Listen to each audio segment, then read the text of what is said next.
Want to know how to fix deployment issues in Google AI? Well, no worries. In this video, I'm going to give you a quick guide which could help fix your problems. It's super simple and under a minute, so let's get right into it.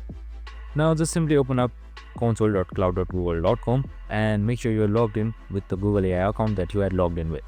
So you cannot directly do it with Google AI Studio, unfortunately. Now, once you're under Google Cloud, just simply head towards this three hamburger icon right here and head towards Cloud Hub. Now, once you're there, just simply select deployments. Now, once you're under deployments, your page sometimes is not viewable for projects. So if you are facing this issue, you need to simply select a folder. So just simply select folder right here and then simply select any created folder, not the project itself. Now, next thing, if it still doesn't work, just simply head towards health and troubleshooting. And once you're there, here you can see preview. So you can see alerts and you can just troubleshoot and do much more right here in order to see any issues that you can see or fix with. And that's it. Super simple and easy. I hope this video helped. If it did, make sure to like, subscribe and tune in with us for more of these videos. See you in the next one.